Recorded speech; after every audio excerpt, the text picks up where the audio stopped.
गांव में तो सब जगह अकाल की परिस्थिति हो गई है। लगता नहीं कि अब इस गांव में ज्यादा दिन रुकना उचित होगा।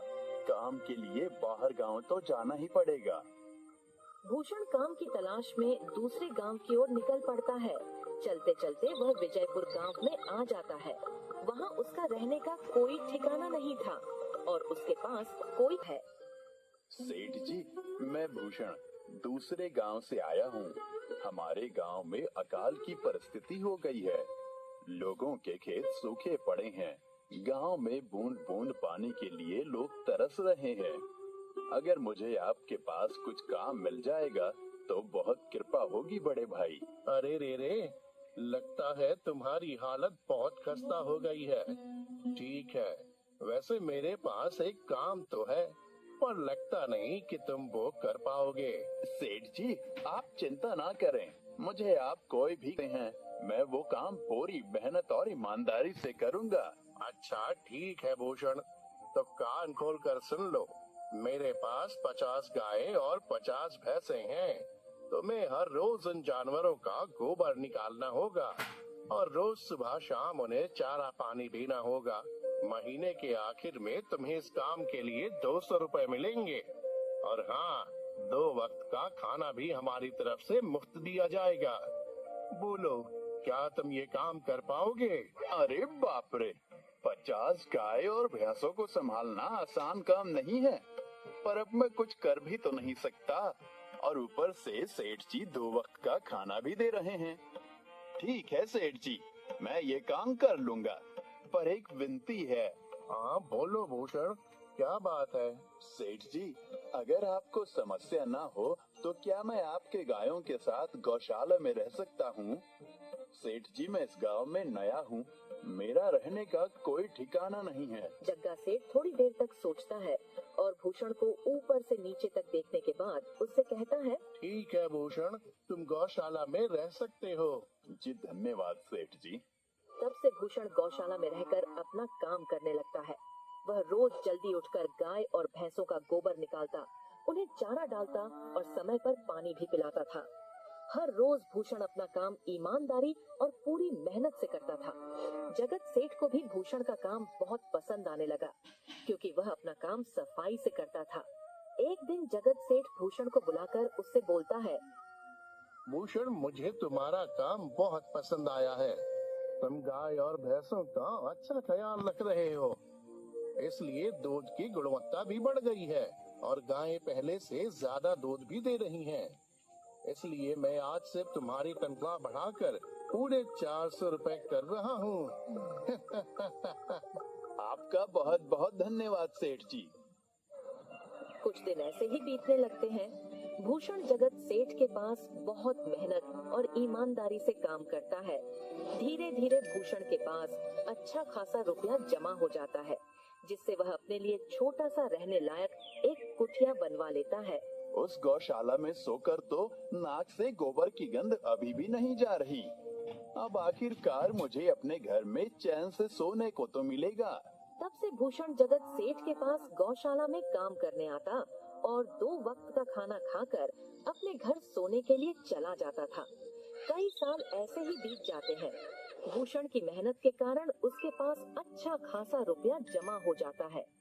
एक दिन भूषण जगत सेठ से बोलता है, सेठ जी, आजकल गांव में चोरी की समस्या बहुत बढ़ गई है और मेरे पास कुछ रुपए भी जमा हैं जो मैंने, इसलिए मुझे रोज उन पैसों की चोरी की चिंता सताती है। हाँ भूषण, तुम बात तो बिल्कुल सही कह रहे हो। आए दिन गांव में नए नए चोरी के किस्से सामने आ रहे हैं और दिन भर तो तुम्हारा घर खाली ही रहता है, तो चोरी होने की संभावना तो जरूर है। जगत सेठ थोड़ी देर सोचता है और फिर भूषण से कहता है, देखो भूषण, ऐसे समय में तो गांव में एक ही जगह है जहां पर तुम्हारा धन सुरक्षित रह सकता है, और वो है जमींदार का घर। क्या जमींदार का घर? हाँ भूषण, इस गांव के जमींदार बहुत ईमानदार और दयालु हैं। ऐसा मैंने कुछ लोगों से सुना है और उनके घर पर बहुत सारे पहरेदार भी हैं, तो चोरी होने की संभावना बहुत कम है। तुम अपने पैसे उनके पास रख सकते हो। अच्छा, ऐसा है क्या सेठ जी? ठीक है, फिर आज ही मैं जमींदार जी से मिलकर बात करता हूँ और उन्हें अपनी समस्या बताता हूँ। उस दिन भूषण जमींदार जी के घर उनसे बात करने जाता है। टूडको, कहाँ अंदर आए जा रहे हो? वहीं रुक जाओ।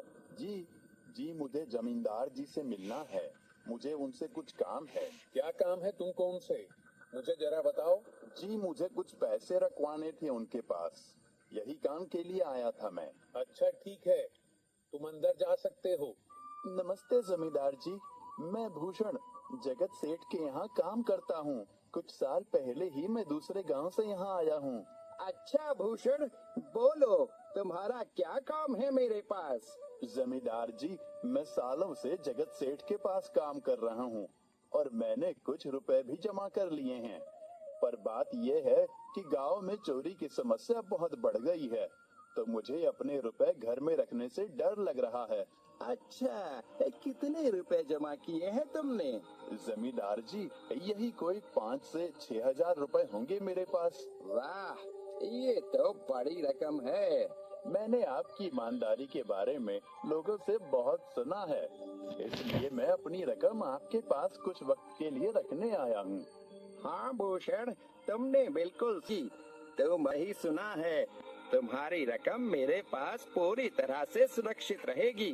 तुम अब चिंता ही छोड़ दो, मैं सब देख लूंगा। भूषण अपने पैसों की थैली जमींदार को दे देता है। ये पूरे 5,800 रुपए हैं, आप गिनकर देख लीजिए। गिनने की क्या जरूरत है? तुम तो जगत सेठ के आदमी हो, मुझे तुम पर पूरा विश्वास है। जमींदार जी, आपका बहुत बहुत धन्यवाद। अब मुझे चोरों का कोई डर नहीं है, क्योंकि मेरे पैसे सुरक्षित हाथों में हैं। अरे भूषण, कोई बात नहीं। धन्यवाद तो मुझे बोलना चाहिए, जो तुम मेरे पास आए अपने रुपए रखने के लिए। भूषण अपने पैसे जमींदार को देकर अपने घर चला जाता है। हाँ भूषण, तुम्हारे पैसे मेरे हाथों में ही अच्छे लगते हैं। ऐसे ही भूषण ईमानदारी और मेहनत से जगत सेठ के यहाँ काम कर रहा था। देखते ही देखते 2 साल ऐसे ही बीत जाते हैं। एक दिन भूषण सोचता है, अब बहुत साल हो गए जगत सेठ के यहाँ काम करते हुए। वैसे सेठ जी तो बहुत अच्छे इंसान हैं, पर सोच रहा हूँ कि खुद की जमीन लेकर उस पर मेहनत करूँ, तभी मैं बड़ा आदमी बन सकता हूँ। अब जो मेरे पास थोड़े कुछ पैसे हैं और जो जमींदार के पास कुछ पैसे संभालने के लिए दिए हैं, वो जमा करके थोड़ी जमीन खरीद लूंगा। आज ही जमींदार से मिलने जाता हूँ और अपने रुपए मांगता हूँ। ये सोचकर भूषण जमींदार जी के घर चला जाता है। जमींदार जी, मैं अपने रुपए वापस लेने आया हूँ। आपके पास मैंने 5,800 रुपए दिए थे संभालने के लिए। अरे भाई साहब, मैंने पहचाना नहीं आपको। वैसे कौन हो आप? अरे जमींदार जी, मैं भूषण हूँ। पिछले साल मैंने आपको पैसे संभालने के लिए दिए थे, याद आया कुछ? अरे भाई साहब, मेरे पास कितने सारे लोग आते जाते हैं पैसे रखने के लिए, और सभी के साथ मेरा अच्छा व्यवहार होता है। वैसे आपके पास कोई कागजात हैं क्या? क्योंकि मैं हर व्यक्ति से कागज पर ही व्यवहार करता हूँ।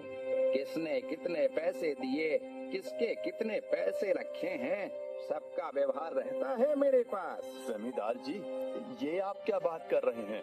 आपकी ईमानदारी देखकर ही मैंने आपको पैसे दिए थे संभालने के लिए, और आप अब ऐसी बातें कर रहे हैं। कृपया करके मेरे पैसे मुझे वापस कीजिए। हाँ भूषण, मैं ईमानदारी से ही काम करता हूँ।